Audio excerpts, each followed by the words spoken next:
drop it.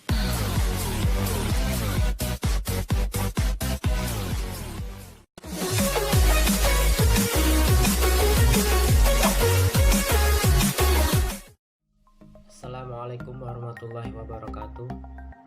Saya Erik Setiawan, asal Wonogiri. Saya adalah mahasiswa dari STAI Al-Aqidah Al-Hasimiyah, Jakarta. Semester 4, jurusan Ahwalus Sasiah. Saya di sini ingin menjelaskan tentang pemeriksaan di sidang pengadilan untuk memenuhi tugas dari mata kuliah hukum acara pidana. Untuk lebih jelasnya lagi, mari kita lihat penjelasan berikut ini.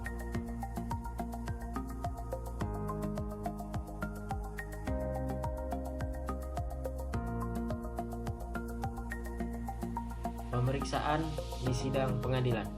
Yang pertama, panggilan dan dakwaan. Panggilan untuk datang ke persidangan ini haruslah dilakukan dengan secara sah, yaitu menggunakan surat panggilan. Surat panggilan ini diserahkan di tempat tinggal terdakwa atau tempat tinggal terakhir terdakwa. Apabila terdakwa tidak diketahui keberadaannya, maka surat panggilan ini diserahkan ke kelurahan setempat, yaitu kelurahan tempat tinggal terakhir terdakwa.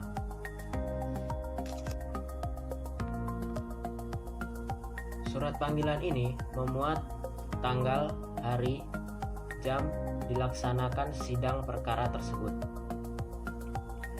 Surat panggilan haruslah diterima oleh terdakwa selambat-lambatnya 3 hari sebelum sidang dimulai.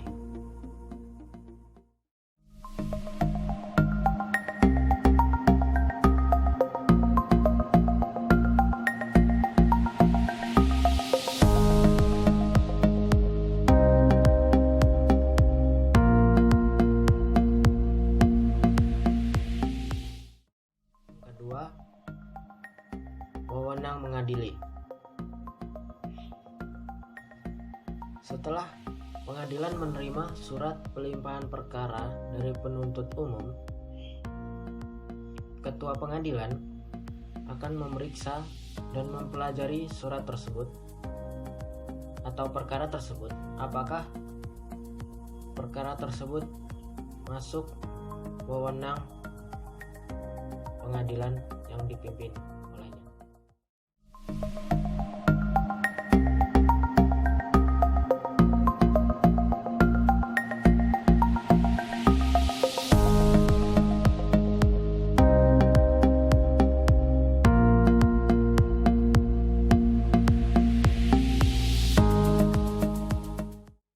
Yang ketiga, acara pemeriksaan biasa. Apabila perkara sudah masuk wewenang pengadilan tersebut, maka ketua pengadilan akan memilih hakim atau majelis hakim untuk menyidang perkara tersebut.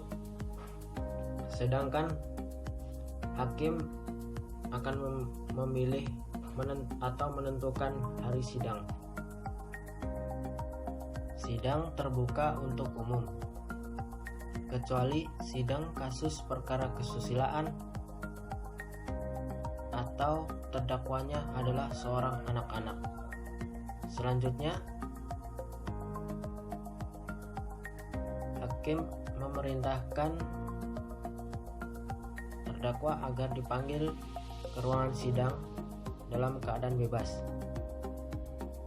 Maksud dari keadaan bebas tersebut yaitu bebas dari kawalan aparat manapun. Selanjutnya, apabila surat panggilan tidak sah, maka hakim akan menunda persidangan tersebut dan memerintahkan terdakwa agar datang di sidang berikutnya. Selanjutnya, apabila terdakwa sudah dipanggil 2 kali namun terdakwa mangkir datang atau tidak datang, maka hakim memerintahkan agar terdakwa didatangkan secara paksa untuk menjamin hak terdakwa. Guna memberikan pembelaan, penuntut umum akan membacakan penjelasan atas dakwaan kepadanya.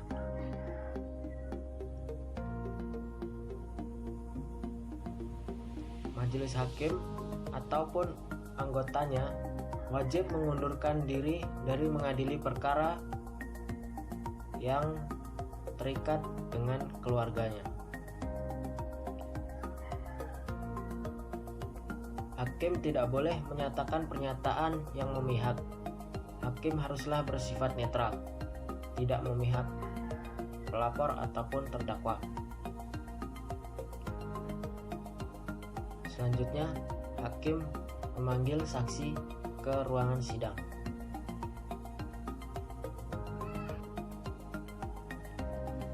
Dalam hal ini, beberapa orang yang tidak boleh menjadi saksi atau kesaksiannya tidak didengar, yaitu yang pertama, keluarga sedarah, yang kedua, saudara dari terdakwa, yang ketiga, suami istri ataupun yang sudah bercerai, lalu yang terakhir adalah yang bersama-sama dengan terdakwa.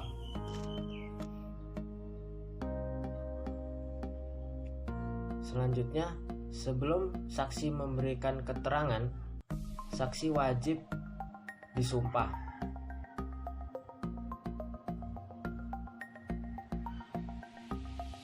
Saksi yang tak perlu melakukan sumpah atau tidak wajib melakukan sumpah yaitu anak-anak di bawah umur ataupun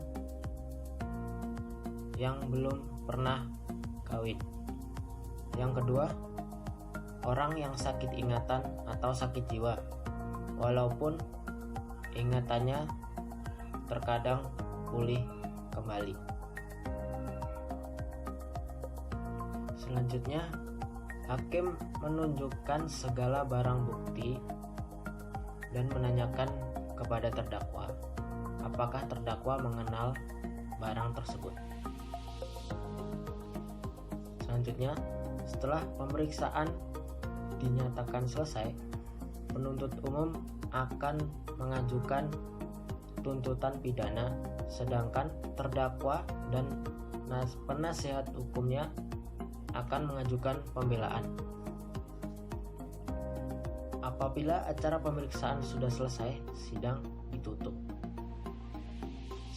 Setelah sidang ditutup, saksi, terdakwa, dan semuanya sudah keluar dari ruang sidang, maka majelis hakim akan bermusyawarah untuk mengambil keputusan. Keputusan ini haruslah mufakat yang bulat. Apabila tidak ada hasil mufakat bulat, maka ketentuannya yaitu akan diambil pendapat terbanyak.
pembuktian dan putusan pidana di acara pemeriksaan biasa.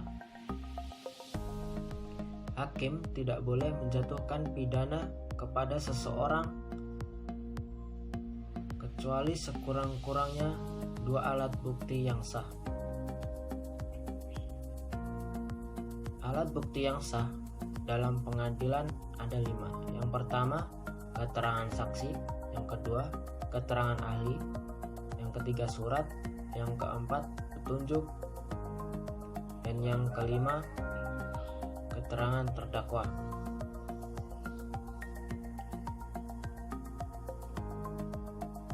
Apabila pengadilan berpendapat bahwa terdakwa melakukan tindak pidana, maka pengadilan menjatuhkan pidana kepada terdakwa.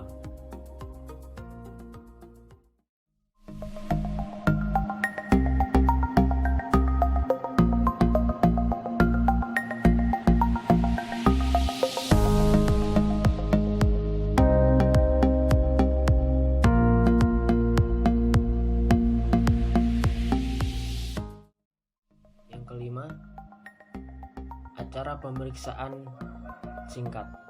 Yang diperiksa dalam acara pemeriksaan singkat ialah perkara kejahatan atau pelanggaran yang tidak termasuk dalam ketentuan tindak pidana ringan, dan menurut penuntut umum, pembuktian dan penerapannya mudah dan sifatnya sederhana.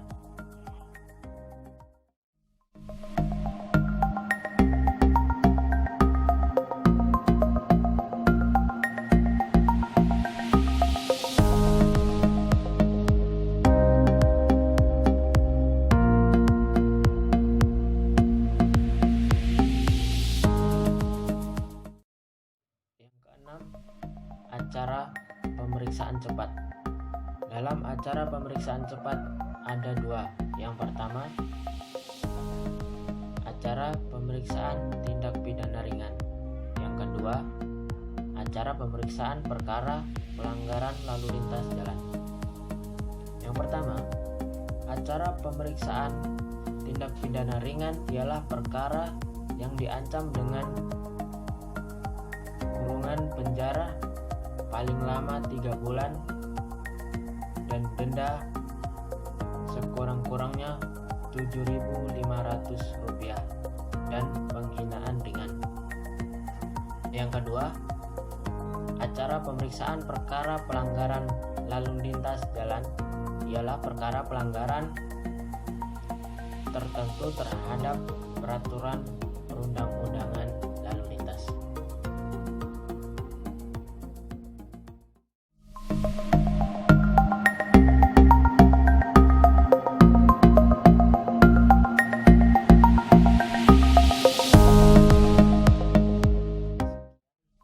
Penjelasan yang dapat saya jelaskan, banyak kurangnya saya pribadi mohon maaf.